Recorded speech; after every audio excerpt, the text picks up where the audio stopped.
Здравствуйте, дорогие друзья! Доброе утро! Сегодня вторник, 18 апреля 2023 года. И на канале «Аспекты Башкортостан» я, Руслан Валеев, начинаю очередной выпуск «Аспектов республики». А это значит, что в ближайшие полчаса мы с вами обсудим текущую повестку дня на основании публикаций республиканской прессы.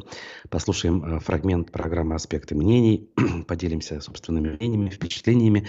Для этого я вас призываю активно участвовать в нашем разговоре с помощью чата YouTube-трансляции. Чат я стараюсь смотреть, поэтому пишите, делитесь. Не забывайте про лайки. Их также можно ставить в трансляциях, которые мы ведем в других соцсетях, а именно ВКонтакте и в Одноклассниках. Конечно, про телеграм-канал, на который нужно подписываться, также не забывайте. Вот. Ну и, собственно, сайт, основной наш сайт aspectmedia.ru, где все наши эфиры, все наши новости, тексты, расшифровки фрагментов эфиров регулярно публикуются. Все работает, слышно, видно, поэтому давайте начнем. Вначале хочу сказать, что на сайте «Эхо», не того «Эхо Москвы», которое больше года назад было ликвидировано, а нового проекта «Эхо», который делается сотрудниками бывшего «Эхо Москвы» из-за границы, вышла моя публикация, посвященная Лилии Чанышевой, ее судьбе как таковой и судебному процессу, который идет прямо сейчас в Кировском райсуде Уфы. «Отъезд из России стал бы для меня, возможно, даже большей трагедией, чем арест». Это заголовок публикации, которая вышла позавчера на сайте «Эхо» и телеграм-канале, соответственно, «Эхо». Здесь, в общем, довольно большой труд, так скажем, да, здесь действительно много разных фактов из жизни для тех людей, кто не посвящен был по тем или иным причинам в те или иные нюансы. Прежде всего для аудитории, которая живет за пределами Башкирии, но интересуется темой политических репрессий, судьбы политических активистов в нашей стране. Поэтому рекомендую. Понятно, что наша аудитория, она гораздо больше знает про Лилию Чанышеву, знакома с ней, благодаря в том числе ее участию в наших эфирах в свое время, благодаря нашим рассказам. Но в любом случае сейчас самое, наверное, подходящее время для того, чтобы такие вещи вспомнить и освежить в памяти, а может быть, что-то даже для себя новое узнать. Здесь выдержки интервью с ее супругом Алмазом Гатиным, с бывшими уже теперь соратниками, как еще их назовешь, да, Леонид Волков, экс-директор ФБК, признанной, конечно же, экстремистской и запрещенной в России организации. Значит, другие люди здесь присутствуют в том или ином виде, множество фотографий, видеоролик. В общем, все на своих местах. Друзья, рекомендую. Текущие новости о том, как происходит суд, мы сообщаем в режиме реального времени все последнее время. И дальше, я надеюсь, тоже будем это делать. Вот. И, значит, ссылка найдется в описании к трансляции. Как минимум, название точно найдется. Кстати, в моем личном телеграм-канале «Валиев онлайн», на который тоже можно подписываться, также ссылка опубликована. Дальше. Опять же, за последние сутки вот произошло, скажем, любопытное событие, связанное с теми людьми, кто критикует происходящие в России и республике события. И один из самых ярких критиков происходящего – это человек, который для многих в этой ипостаси кажется, конечно, неожиданным. Ростислав Мурзагулов, экс-соратник Радия Хабирова, экс-руководитель всех государственных башкирских СМИ, далее был председателем общественной палаты, сейчас живет за границей и ведет YouTube-канал «Открытые медиа», принадлежащий структурам опального олигарха Михаила Ходорковского. Он дал интервью украинскому изданию, а конкретно супруге журналиста Дмитрия Гордона Олесе Бацман. На одноименном YouTube-канале это интервью опубликовано. Называется оно «Тайны режима Путина. Многоженство, оргии, геи, мертвые жрицы». На самом деле, там не только об этом речь, о разных любопытных вещах. Интервью уже набрало, сколько тут просмотров, куда делась информация. 27 с лишним тысяч просмотров.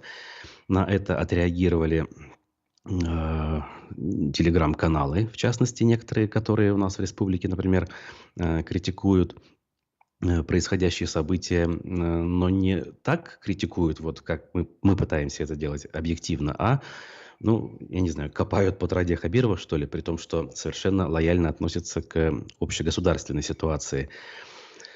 Вот, значит, я буквально, наверное, даже процитирую заголовок, хотя не принято, конечно, на анонимные вроде каналы ссылаться, но вот у нас на данный канал «Футляр» внимание обращают. Хабировские экстремисты стали работать на украинские спецслужбы, делают они вывод, исходя из интервью, которое дал Мурзаголов данному изданию. Разумеется, я не имею даже хоть какого-то повода думать, что данное издание является спецслужбой. Вот, но вот выступил он там и таким образом хотел достучаться до аудитории, в том числе украинской, ну и, разумеется, русской, российской, поскольку все-таки это русскоязычное издание и рассчитано на самый широкий круг зрителей и слушателей. Обратите внимание, опять-таки, если вам интересно, я обратил внимание, что обсуждается данное интервью в определенных кругах, в том числе в тех кругах, которые жестко критиковали Мурзагулова в период его деятельности в команде Радия Хабирова в последние годы в Уфе. Вот, люди отдают должное даже. Некоторые, конечно, продолжают говорить, что вроде как ни одному слову его верить нельзя. Вот, но есть те, кто говорят, что вот человек, если раскаялся, если он начал крайне противоположную и последовательную точку зрения отстаивать, то не все потеряно, и есть смысл его в этом смысле поддержать, хотя бы морально, разумеется. Вот, еще раз интервью на YouTube-канале журналистки Олеси Бацман. Тем временем еще один активный житель Башкирии, который ныне находится за границей, Руслан Габбасов, бывший заместитель председателя общественной организации «Башкорт», ныне, конечно же, запрещенной и признанной экстремистской. Значит, о нем какая новость? Она заключается в том, что против него возбуждено уголовное дело по обвинению в призывах к террористической деятельности, ни много ни мало. Значит, цитирую. Политэмигрант, основатель зарубежного башкирского национального политцентра Габбасов предположил, что возбужденное против него уголовное дело по обвинению к террористической деятельности связано с его выступлением в Европарламенте в январе нынешнего года. В том выступлении Габбасов предложил российской оппозиции создать ни много ни мало вооруженную армию и вместе с обученными западными специалистами войти на территорию России. Вот так вот. Ну, действительно, в рамках нынешнего законодательства эти призывы звучат, разумеется, ну, крайне возмутительными, опять же, с точки зрения этих законов.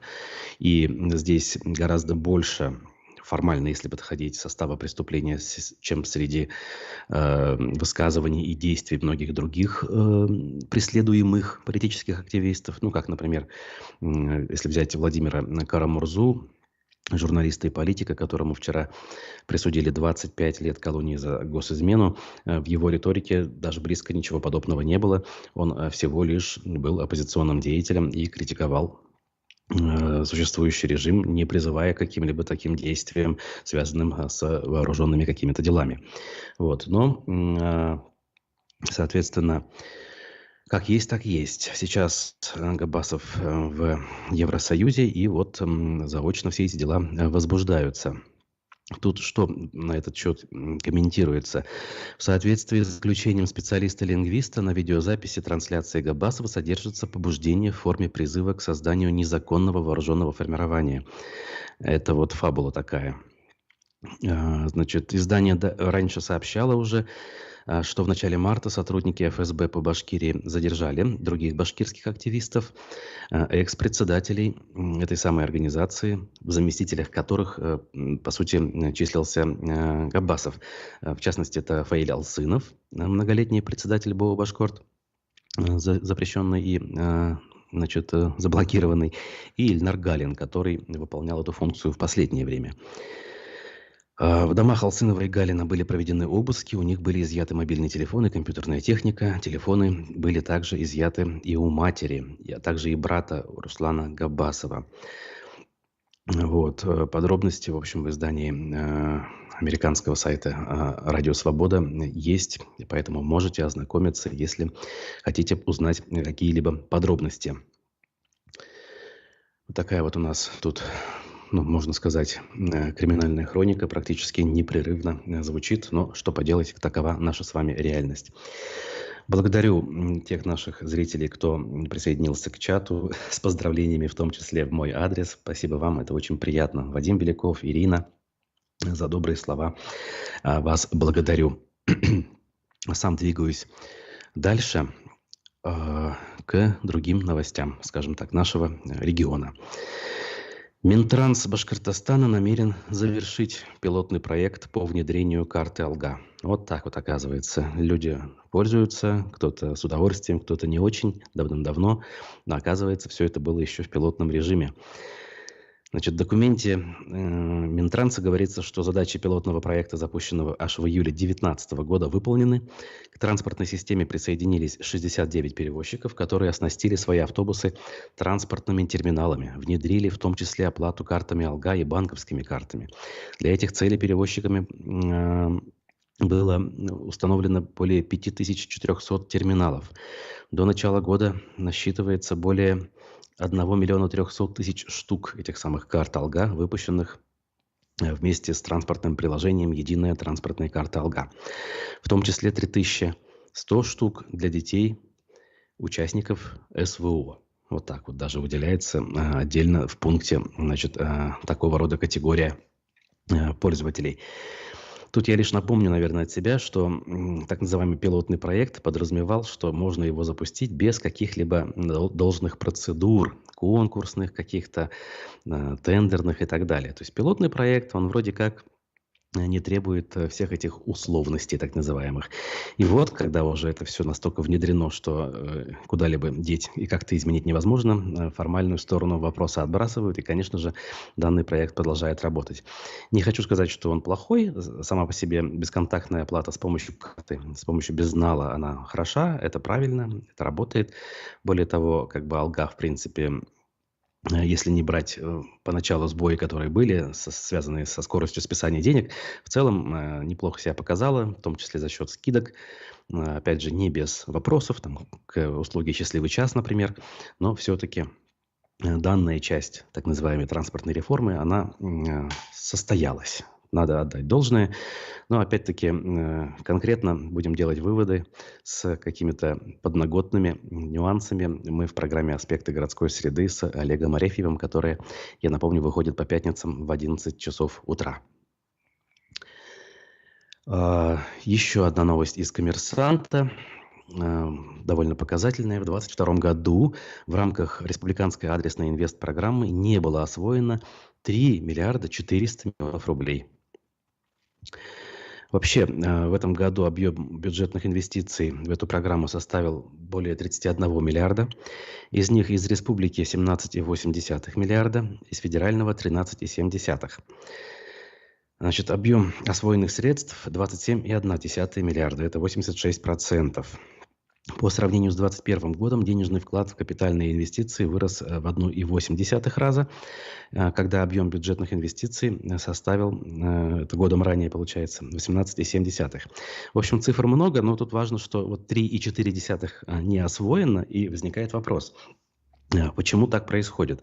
В то время, когда у нас есть нужда в социальных объектах многочисленных, о которых люди и не первый год, например, бьют тревогу и требуют, огромное количество денег остается неосвоенными, которые, казалось бы, выделены и должны были быть использованы во благо людей. Конкретный просто пример приведу из своего микрорайона Сосны в Ленинском районе Уфы. Детский сад, который по разным причинам не был построен в свое время по плану застройщиком из-за взаимоотношений с мэрией, все никак мэрия не построит. И буквально почти год назад, по-моему, где-то в мае, новый глава администрации Уфы Мавлиев приезжал туда, общался с... Первый, кстати, он обещал до этого в администрацию Ульфата Мустафина, его зам Алина Сулейманова обещала включить таки данный детсад в эту самую республиканскую адресную инвестпрограмму, потому что все готово, фундамент есть, проект есть, какие-то нюансы, шероховатости от будет Нет, не включили, до сих пор не стартовали, а в то время деньги остаются. Я думаю, что таких примеров мы по региону можем привести множество, а то и не один десяток. Вопрос в эффективности работы отдельно взятых чиновников, а может быть даже целых пластов чиновников в разных ведомствах нашего региона. Ну а мы давайте сделаем небольшую паузу. Наша программа подходит к экватору. Вчера гостем программы «Аспекты мнений» был городской активист Альберт Рахматуллин, специалист, не побоюсь этого слова, в области ЖКХ, но как минимум с точки зрения уфимских граждан, активист, один из лидеров движения «Стоп Баш РТС». Послушаем, после я к вам вернусь, и еще несколько новостей мы с вами успеем обсудить. Ради Хабиров исключил из числа своих советников Валерия Самохина, руководитель общественной организации «Форт Юст». Он занимался и занимается защитой прав покупателей жилья, скажем так. Идет в суды и помогает составлять претензии судебные по поводу некачественного, видимо, жилья. Было заседание Ассоциации застройщиков Башкирии на прошлой неделе, где раскритиковали деятельность господина Самохина и обвинили его в том, что он занимается так называемым потребительским экстремизмом. И реакция господина Хабира была незамедлительная, его сразу же отправили в отставку. Как ты это можешь прокомментировать? Почему господин Хабиров пошел на встречу с застройщиками? Как раз СПЧ пару лет назад, по-моему, поднимала вопрос и проводила большое собрание именно по потребительскому терроризму в сфере строительства. Почему этот вопрос тогда еще не довели до логического завершения, я не знаю. Что касается Самохина. Лично не знаком, но наслышан. Как-то ему звонил, я ему звонил, но, к сожалению, у нас диалог не получился. Он как-то довольно-таки нервно отнесся к моим вопросам. Защищать права потребителей – это значит устранять нарушения прав потребителей. Что такое потребительский терроризм? Это зарабатывать на решении проблем потребителей. То есть это вот немножко разные вещи. Если товарищ Самохин являлся советником главы республики, если товарищ Самохин является членом СПЧ, он должен был заниматься тем, чем занимаюсь я, защищать права потребителей. А он занимался зарабатыванием денег, как юрист, допустим. То есть, грубо говоря, либо крестик сними, да, либо трусы надень. Если ты юрист, если ты хочешь зарабатывать деньги, то не нужно прикрываться там, что ты советник, что ты в СПЧ, а там речь-то идет о миллиардах, насколько я знаю, да, там СМИ пишут, телеграм-каналы пишут, что якобы исковые требования на 3,5 миллиарда. Если брать эту целую проблему, защищать права потребителей нужно и необходимо. Но это говорит о том, что необходимо заставлять застройщиков быть клиентоориентированным, чтобы не допускать недостатков, да, чтобы не нарушали права потребителей, решать вопросы до судебном порядке, до судебном. Вот эти вот юристы, они же вместо того, чтобы решать эти проблемы, сразу же подают в суд. Речь идет не о защите прав потребителей, а о зарабатывании денег. Поэтому как раз и нашли повод для того, чтобы Хабиров его убрал от советников. Как минимум это некрасиво, прикрываясь тем, что ты общественник, заниматься зарабатыванием миллиардов рублей. Еще говорить об общественниках. Алла Яковлева снова появилась в информационной повестке после долгого перерыва. Она лично пришла в Белый дом, и где гневно достаточно заявила, что ее отрывают от важного дела. Она в швейное ателье, где она шьет халаты для снайперов. Как ты объясняешь ее реинкарнацию в информационном поле? Почему вот она внезапно так обличилась в такую ярую сторонницу СВО? Сторонницей Путина она и была. Почему она пропадала, почему она опять появилась? Вопрос, по сути дела, же как будто бы был решен. И осенью начали суды. После осени поменяли проект планировки, да, вот этого квартала. Застройщик не отказался от планов, он все-таки будет застраивать квартал. Да, и якобы жители Шатару-Строили-5 оспаривали это все в суде, и вроде как до сих пор оспаривают, наверное. Шли, то есть, по пути именно судебных разбирательств, чтобы отменить вот этот вот новый план перепланировки. Но они не смогли этого добиться. Соответственно, пришлось им снова выходить на путь протеста, встречи с чиновниками и так далее. Я не вижу здесь в этом ничего такого. Это их право. Они не то чтобы пропадали, они, может быть, там уходили с протестной активности и уходили в суды. Но вот раз у них в судах не особо-то получается, то, наверное, да, пришло время более к активным действиям. Что касается того, чем она занимается, это ее право, как я уже сказал, всегда была сторонницей Путина. Я в своих взаимодействиях с большим количеством людей стараюсь все-таки уходить от этих вот тем. Мы все разные, у всех разные какие-то политические пристрастия. Говорю, что я, допустим, в оппозиции, но я и все-таки никогда не скрывал, что я являюсь сторонником левой оппозиции, допустим. Но в то же время я, допустим, контактировал с сторонниками правой оппозиции. Если мы какие-то проблемные вопросы будем обсуждать даже с «Единой Россией». То есть я вот, допустим, ходил на прием к депутату Ахмадинурову. Я не считаю это за сотрудничество. Я просто с него спрашиваю как с депутата, да, и мне без разницы, он депутат КПРФ, «Единой России» там, или какой-то другой организации. Я все равно ему буду поднимать те проблемные вопросы, которыми обязан заниматься депутат. Плюс наши чиновники, они, наверное, тоже все единороссы. Но это же не говорит о том, что я не готов с ними там встречаться и обсуждать некоторые проблемные вопросы. Итак, друзья, мы продолжаем утренний выпуск программы «Аспекты республики» на канале «Аспекты Башкортостан». И я к следующим новостям перейду. К тому, что нас окружает. Я не устаю вот эти вещи связывать, опять же, с глобальными процессами, которые есть. Житель Башкирии забил лопатой хаски соседки-блогерши. Казалось бы, бытовая история. Опять-таки, на нее сайт УФА-1 обратил внимание. В Иглинском районе сосед убил лопатой породистую собаку тиктокерши Валерии Васильевой. О происшествии девушка рассказала на своей странице. Хаски юной блогерши забежал к соседям во двор, за что хозяин территории начал бить животное лопатой. Девушка считает, что мужчина должен понести серьезное наказание. У нее было много рассечений. Одно дело, если он просто напугал собаку. Я не знаю, сколько у человека злости и агрессии, рассказала девушка телеграм-каналу «Честно говоря». Сын соседа, зарубившего собаку, сообщил изданию, что хаски забегал во двор не впервые. В последний раз он загрыз кур. Отец взял лопату, пошли к собаке. Смотрим, собака лежит, курицу грызет, рассказал парень. Собака начала на отца накидываться, он ударил ее по голове лопатой. Отец ударил ее раза 3-4. Конечно, и их можно понять в этом смысле. Вот. Но, опять-таки, хотелось бы, чтобы люди как-то более цивилизованно решали подобные конфликтные ситуации, возникающие между ними. Тем временем, не только между людьми конфликты, оказывается, что-то подобное происходит между военкоматом Башкирии и штабами добровольческих батальонов. Между ними возникла недопустимая конкуренция. Что бы это могло быть? Значит, оказывается, эта самая недопустимая конкуренция произошла после открытия пунктов набора граждан на военную службу по контракту. Об этом сообщил никто иной, а премьер-министр Андрей Назаров на оперативке, где он вчера вновь заведовал вместо Радия Хабирова, который вновь отсутствовал на оперативке в понедельник. И более того, о нем сообщили, что вот он ушел в краткосрочный отпуск, дескать, на неделю. Никаких подробностей при этом не сообщалось. Куда, почему неожиданно и так далее.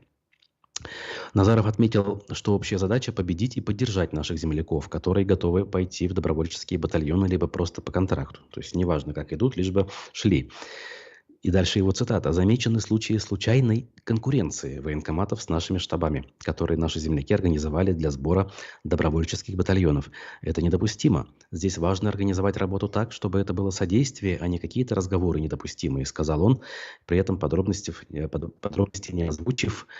И поэтому очень любопытно, о какой конкуренции идет речь. Неужели они начинают с друг другом спорить по поводу того, кто имеет больше прав на того или иного мобилизованного там, или добровольца, чтобы его зачистить и отправить. И при этом, разумеется, количественно отчитаться о большем количестве этих самых новобранцев. Сейчас в спецоперации принимают участие 3 добровольческих батальона из Башкирии. Имени Шаймуратова, имени героя Александра Достовалова и имени национального героя Салавата Юлаева. Также в республике был сформирован отряд «Ватан», участников которого проводили на боевое слаживание на прошлой неделе. Еще 2 новых батальона будут называться «Северные Амуры» и имени Даяна Мурзина. В общем, друзья, вот такая вот картина. И выводы, как говорится, вам делать самим.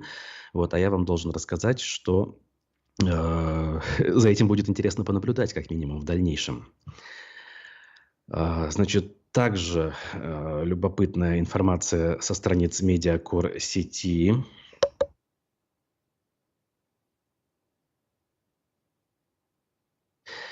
Значит, в Башкирии стали массово исчезать семьи. Такой заголовок вышел в издании Медиакор сеть. И, казалось бы, о чем речь, куда семьи деваются. Оказывается, неутешительную статистику публикует Росстат. Жители Башкирии стали реже вступать в брак. Так, в феврале на территории республики было зарегистрировано 1128 браков, что почти на 30% меньше, чем в феврале прошлого года. Данные об этом следуют из отчета. Сообщается, что наряду с этим в Башкирии выросло количество разводов. Так, в феврале было зарегистрировано 1153 случая расторжения брака, что больше, чем на 7% превышает аналогичный показатель предыдущего года. По данным статистики, аналогичная тенденция отмечается и в других регионах России. В частности, число браков сократилось во всех субъектах Приволжского федерального округа. К примеру, в Пермском крае количество заключенных браков сократилось почти на 38%. Правда, Пермский край не входит в ПФО. Ну ладно, ошибка журналиста. В любом случае, соседний регион, и это очень показательно. Отметим, что жители Башкортостана чаще разводятся и реже женятся по сравнению с жителями Татарстана. Например, в Башкирии было зарегистрировано 23 300 почти браков и 15 918 разводов. А в Татарстане на 2000 браков было больше, а разводов меньше. Вот так вот. То есть общая картина выглядит более благодушной. Тем временем весна, поскольку все-таки вступила в свои права, уже даже дело идет к лету в нашем с вами регионе, пожары пришли в Башкортостан на смену снегопадам и стали главной проблемой Зауралья, пишет, правда, ПФО. Количество возгораний в лесах превысило показатели 2022 года, что, в общем, неудивительно, хотя в данном случае цыплят по осени надо считать, разумеется, поскольку если в прошлом году в это время о пожарах не могли даже помыслить, поскольку снег еще лежал, то сейчас, конечно же, это возможно. Так вот, по статистике, количество их возросло на 47% с аналогичным периодом, если сравнивать в прошлом году. Схожей является неблагоприятная динамика по числу погибших на пожарах. Это если говорить в целом про пожары, а не только природные. Их количество увеличилось на 38% до 94 человек. Этот рост происходит несмотря на строительство в Башкортостане новых пожарных депо и обновление парка противопожарной техники, напоминает издание. В 2022 году у Республиканского госкомитета по ЧС появился даже собственный пожарный вертолет. В лесах республики обстановка еще более угрожающая, это мы уже сказали. И вот следующее. Буквально в конце прошлой недели стремительное похолодание на юго-востоке Башкортостана привело к тому, что в Зауралье вернулись снегопады, часть дорог на какое-то время стали откровенно опасными для езды, а уже на этой неделе в лесах республики приходится вводить противопожарный режим. Запрещено разведение огня, ограничено посещение лесов, создаются противопожарные минерализованные полосы. Об этом тоже вчера на оперативке говорилось в подробностях, и анализ данного вопроса, данной проблемы как раз на сайте «Правда ПФО» приводится. Так, дальше. Буквально еще, наверное, на засыпку новость такая, скорее обнадеживающая, что ли. На пруд в Башкирию вернулся лебедь, чью спутницу несколько лет назад убили браконьеры. Трагичную историю изящной птицы рассказал в соцсетях глава Белорецкого района. На Терлянский пруд прилетели лебеди, всего там 3 птицы, 2 из них образуют пару, а 1 лебедь на протяжении нескольких лет остается одиноким. По словам Иванюты, с одиноким лебедем, прилетающим по весне на пруд, связана трагичная история. Несколькими годами ранее браконьеры убили его лебедушку. После этого лебедь остался на пруду до глубокой осени. С приходом морозов водоем начал покрываться ледяной коркой, и птица едва не оказалась скована первым льдом. Сельчане пригласили ветеринара, сами помогали освободить птицу. С этого момента одинокая птица каждую весну возвращается на пруд и время от времени плавает в водоеме в компании другой пары. И цитата Андрея Ванюты. Он прилетает каждую весну, иногда плавает в компании знакомой пары, но сам так и остался одиноким. В общем, повторяет он мысль, переданную выше журналистами. На этой в чем-то трагичной, но в чем-то обнадеживающей, такой вдохновляющей ноте я буду с вами прощаться. Пусть, как говорится, любовь царит в ваших сердцах, в ваших семьях. Пусть эта самая любовь транслируется вовне, как говорится, потому что очень не хватает нам сейчас вокруг этой самой любви, доброты, того, чтобы мы решили такие все эти проблемы, о которых мы говорим, конечно же, не частного характера, я глобального имею в виду, и перестали в том числе друг с другом выяснять отношения по тем вещам, по которым зачастую на самом-то деле в глубине души мы думаем одинаково, но по разным конъюнктурным причинам вынуждены декларировать совершенно другие вещи. Это, конечно, касается не всех и не вся, но имеет место быть в наше с вами время между нами. Спасибо тем, кто поздравил, тем, кто написал комментарии, поставил лайки. Это сделать еще не поздно, это можно делать в течение любого времени, когда вы смотрите наши трансляции. Меня зовут Руслан Валеев. Мы с вами увидимся, я надеюсь, в ближайшие дни, где-то в четверг, да, планируется эфир с моим участием. Вот, а текущие новости на канале Аспектов во всех наших соцсетях и на сайте можете читать в режиме реального времени. Хорошего всем дня. До свидания.